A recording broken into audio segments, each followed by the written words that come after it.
CGPSC में धांधली का आरोप लगाते हुए आज भारतीय जनता युवा मोर्चा के कार्यकर्ताओं ने कलेक्ट्रेट के सामने जमकर धमाचौकड़ी मचाई। दरअसल ये लोग यहाँ राज्यपाल के नाम कलेक्टर को ज्ञापन सौंपने आए थे। इस दौरान होते होते प्रदर्शन काफी उग्र हो गया।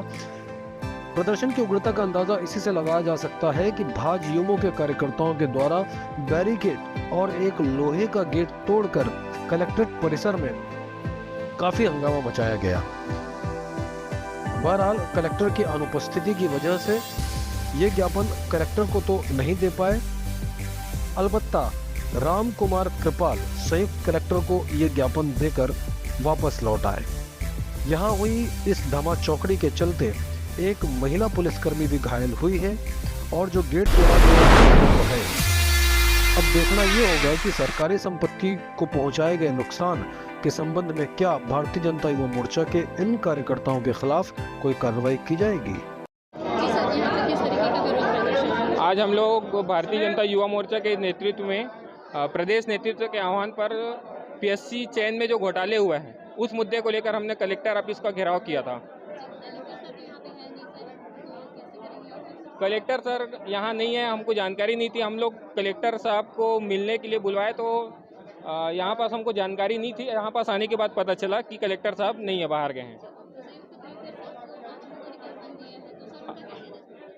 संयुक्त कलेक्टर साहब को हमने ज्ञापन दिया है। उन्होंने बोला कि हमको प्रॉमिस किया है कि जब भी कलेक्टर साहब आएंगे हमसे मिलेंगे और उस ज्ञापन के बारे में हम चर्चा करेंगे। नहीं, ऐसी कोई बात नहीं है, ऐसी कोई बात नहीं है। यहाँ पास अभी जो चयन हुए हैं उसमें अधिकारी, कर्मचारी और मंत्रियों के परिवार से बहुत लोग ही हुए हैं। दो बच्चे आए थे आपके कार्यकाल में जो आपके मंत्री के चाहते थे, उस समय क्यों आंदोलन नहीं हुआ? 75,000 वाला है भैया, ये 75,000 ऐसे कोई घोटाला नहीं हुआ है, आप छानबीन करवा सकते हैं। इस तरीके से कोई घोटाला नहीं हुआ है, आप छानबीन करवा सकते हैं। यहाँ पास भारतीय जनता युवा मोर्चा सभी कार्यकर्ताओं का, सभी लोगों का सम्मान करती है, ऐसा कुछ नहीं है। हम नहीं सुनी। हमने उसके देखा नहीं है कि हमारे कार्यकर्ता है कि वो कोई बाहर से हैं, ऐसा नहीं है पता जी। छोटे अधिकारी को हम भी कई बार आए हैं। और यहाँ पे सर किस तरीके का विरोध प्रदर्शन जारी है? भारतीय जनता युवा मोर्चा के प्रदेश आह्वान पर जिला धमतरी भाजयुमो के द्वारा पीएससी भर्ती में जो घोटाले हुए हैं, कमीशन खोरी करके कांग्रेस अपने रिश्तेदारों को और अधिकारी अपने रिश्तेदारों को जो भर्ती किए हैं, इसके विरोध में पूरे छत्तीसगढ़ में आज कलेक्टर घेराव का आयोजन था। यहाँ धमतरी युवा मोर्चा के द्वारा यहाँ ज्ञापन देने के लिए कलेक्टर आ रहे थे। वहाँ पे रास्ते में बैरिकेड से बनाकर यहाँ पुलिस को द्वारा रोका गया, जिसका विरोध करते हुए यहाँ हमारे युवा मोर्चा के जाबाज सिपाही कलेक्टर तक अपने ज्ञापन देने के पहुँचे हैं। और यहाँ ज्ञापन दिया गया राज्यपाल के नाम से कि जो भी भर्ती हुई उसको निरस्त की जाए और पुनः इसकी नियुक्ति सूची पुनः नए सिरे से जारी की जाए। हम देख रहे हैं कि लगातार ऐसा कोई वर्ग बचा नहीं है जिसको भूखे इस बघेल ने लूटा नहीं है। इस कमीशन खोरी लुटेरी ऐसा कोई आप लगातार आपको देख रहे हैं कि चाहे शराब के माध्यम से खाद्यान्न के सामने छत्तीसगढ़ को लूटने का काम करी है। अब इस सरकार के ऊपर भारतीय जनता पार्टी को आने वाले चुनाव में पूरे क्षेत्र की जनता सबक सिखाएगी। आज इन्हीं उद्देश्य को लेकर आज जो प्रमुख विषय था पीएससी की भर्ती जो हुई उसको निरस्त करने के लिए आज यहाँ ज्ञापन दिया गया। मैडम देखिए, ऐसा है कि कलेक्टर जिले का सबसे बड़ा अधिकारी होता है। जिले के अंदर कोई भी जनहित की मांग है, कोई भी आंदोलन है, जनता की कोई भी बात है, तो उसके प्रति सीधा जवाबदेह यदि कोई व्यक्ति है तो कलेक्टर है। कलेक्टर साहब से मैं निवेदन करना चाहूँगा, जिले के अधिकारी हैं आपको जनता से मिलने में परहेज नहीं करना चाहिए। जनता जो भी बात करना चाहती है आपको उनसे खुल के बात करना चाहिए, उनकी समस्याओं को सुनकर शासन तक पहुँचाने का प्रयास करना चाहिए ताकि गवर्नेंस में सुधार आ सके। जनता से बढ़ के यदि काम कोई है, कलेक्टर के पास कोई ऐसा कहता है तो मैं समझता हूं कि उसकी जानकारी, उसका ज्ञान न्यून है। जनता के प्रति सबसे पहली जवाबदारी किसी अधिकारी की और कलेक्टर जैसे अधिकारी की होनी चाहिए। सर, संयुक्त अधिकारी मैडम, हम आवक जावक में भी ज्ञापन दे के जा सकते थे, संयुक्त कलेक्टर की भी आवश्यकता नहीं थी। अगर हम कलेक्टर साहब से मिलना चाहते हैं तो मामले की गंभीरता है, इसलिए मिलना चाहते हैं। हम तो ज्ञापन आवक जावक में दे देते तो भी कलेक्टर साहब को पहुंच जाता। संयुक्त कलेक्टर साहब वही काम कर रहे हैं जो यहाँ एक खिड़की में आवक जावक के जो बाबू और लिपिक हैं वो करते हैं, तो उसकी आवश्यकता नहीं है। हमको कलेक्टर से सीधे बात करने की ज़रूरत है और हम केवल वही मांग कर रहे हैं।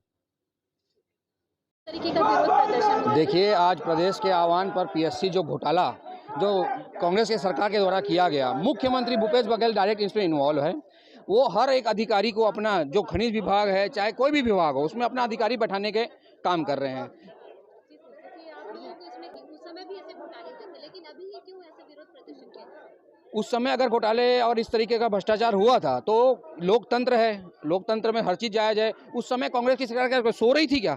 उनको जगाना चाहिए था, उनको बताना चाहिए था छत्तीसगढ़ की जनता को कि हम ये भाजपा की सरकार ने भी घोटाले किए हैं। और आज यहाँ पे पूर्ण रूप से दिख रहा है, उसके बावजूद यहाँ पे वो यानी भूपेश बघेल चुप हैं। हम भूपेश बघेल का इसमें पूर्ण रूप से विरोध करते हैं। और 75 लाख रुपए इन्होंने ले लेके अपने अधिकारी, अपने जो अधिकारी के बेटे हैं, अपने रिश्तेदार हैं, उनको उन्होंने आईपीएस कलेक्टर, डिप्टी कलेक्टर ये सब के पद में नियुक्ति करी है, जिसके खिलाफ हम युवा मोर्चा के साथ ही और भारतीय जनता पार्टी हमेशा सदैव खड़े रहेगी। एक्शन क्या है आगे आने, आप देख लीजिए क्या 2023 का चुनाव आने वाला विधानसभा में, ये जो 75 की बात कर रहे हैं, हम इनको जीरो में लाके रखेंगे और इनको इस भ्रष्ट सरकार को हम उखाड़ फेंकेंगे।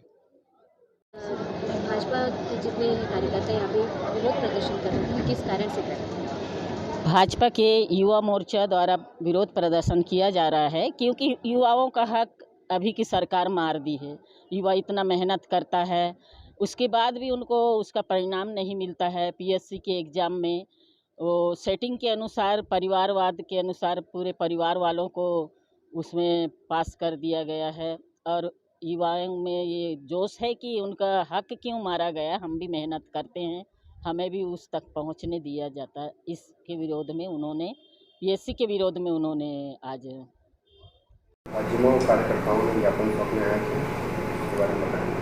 हाँ, हमारे कलेक्ट्रेट में जिला भाजपा मंडल द्वारा जो है उनकी मुख्य मांग को लेकर के आज जो इकट्ठे हुए थे, उनकी प्रमुख मांग है जो छत्तीसगढ़ पीएससी 2021 का मुख्य परीक्षा का परिणाम जो जारी हुआ है, उसमें बहुत ज़्यादा धांधली होने का कारण बताया गया है, जिसके कारण जो परीक्षा नियंत्रक होता है और जो सचिव का पद होता है, उन दोनों को जो है निलंबित किया जाए और पद से हटाया जाए, मुख्य मांग है। सर, लोग परिसर के गेट को भी तोड़े हैं और परिसर अंदर भी गए थे, इस पर कोई कार्रवाई की जाएगी? अच्छा, वह कलेक्टर साहब अभी है नहीं है, आने के बाद जो है मार्गदर्शन लेकर के कार्रवाई की जाएगी। यदि अनैतिक ढंग से कार्य हुआ है तो उन पर कार्रवाई जरूर होगी। मेन परिसर का भी गेट इनका जो कारण बंद रखा गया था, तो शासकीय काम में बाधा पहुँची, उनके लिए कोई कार्रवाई की जाएगी? यहाँ तो उतना हो हल्ला तो हुआ है, बाकी उतना तो है ना, ढकेल पंगेल और धक्का मुक्की का काम नहीं हुआ है, इतना थोड़ा तो पब्लिक में होता ही है।